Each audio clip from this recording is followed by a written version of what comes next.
Oui, je suis Maurice Bandama, ministre de la Culture et de la Francophonie de Côte d'Ivoire. Je suis venu soutenir le Père Najib et l'exposition sur les manuscrits dominicains d'Irak qui ont été sauvés grâce à l'action du Père Najib. Ces œuvres qui sont irremplaçables parce qu'elles font partie du patrimoine mondial ont pu, comme vous le savez, être sauvées. Sauvées du feu, sauvées de la destruction conduite par les djihadistes, par les terroristes, grâce à l'action héroïque du Père Najib. Nous sommes engagés à le soutenir en tant que ministre de la Culture et de la Francophonie, parce que nous aussi, en Afrique, nous connaissons ce même phénomène. Vous vous souvenez de la destruction des biens du patrimoine matériel et immatériel de Tombouctou. À Tombouctou aussi, des personnes se sont engagées, ont pris le risque de sauver des manuscrits.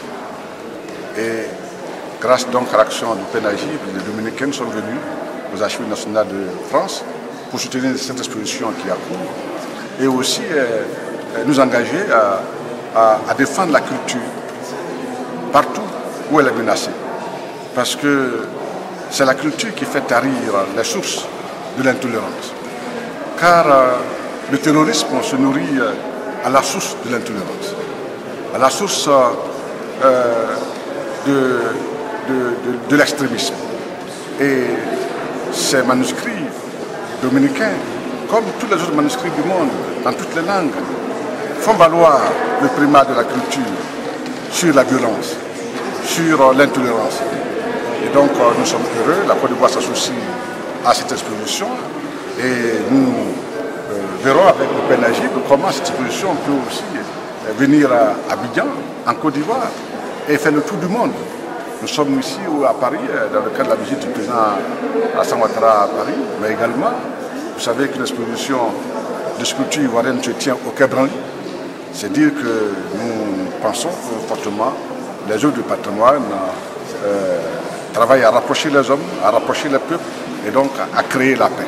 C'est pour cela que nous remercions les autorités françaises pour l'action qu'elles mènent en soutien à la sauvegarde des manuscrits dominicains de Mossoul.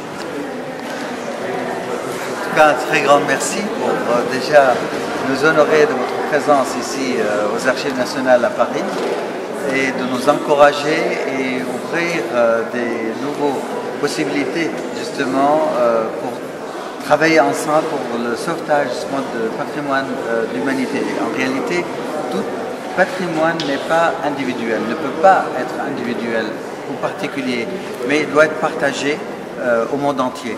Et je crois que c'est la culture qui va unir les êtres humains et qui va abolir les frontières entre le peuple et entre les pays.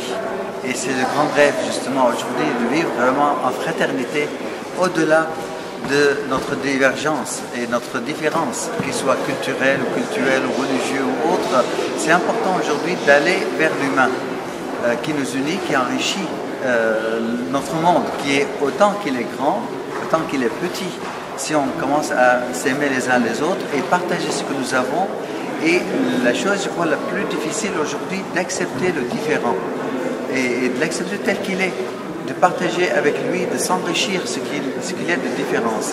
Malheureusement, comme disait le ministre très justement, c'est aujourd'hui le fanatisme où les fondamentalistes partent à partir de l'intolérance, de ne pas accepter l'autre comme différent et réfuter l'autre parce qu'il est différent de nous.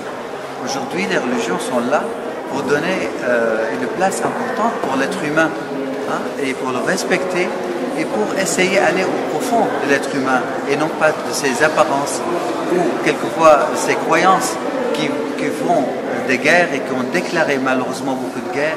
Et comme on voit aujourd'hui au Moyen-Orient ou en Afrique ou ailleurs partout dans le monde, en train de détruire notre patrimoine qui est un patrimoine de nos ancêtres. Et c'est un grand richesse aujourd'hui à garder ce patrimoine et aussi à le passer aux générations à venir. En effet, la culture permet de jeter des ponts et aujourd'hui, tout nous incite au contraire à nous replier sur nous-mêmes, à nous faire la guerre, à entretenir les communautarismes les plus violents. C'est vrai qu'une exposition comme celle-ci, qui sera redonnée grâce à M. Bandama en Côte d'Ivoire, permet de jeter des ponts. Je pense beaucoup au pape François qui va publier son encyclique dans quelques heures, où il nous invite à penser au bien commun, à une écologie commune. Eh bien, la culture qui jette des ponts fait partie de l'écologie commune. Tout nous incite à nourrir les clivages.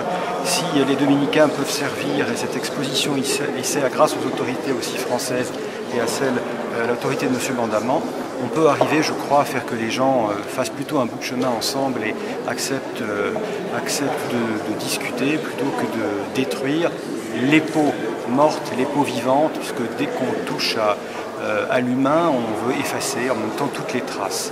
Donc les traces qui sont ici pérennisent une mémoire, sont un acte de mémoire, et cet acte de mémoire, comme l'a dit tout à l'heure Monseigneur Bruguès, qui représentait le Vatican, cet acte de mémoire permet de construire un avenir, une sorte de maison commune. C'est le terme de la maison commune, je crois, qui sera repris dans l'encyclique du pape dans quelques heures.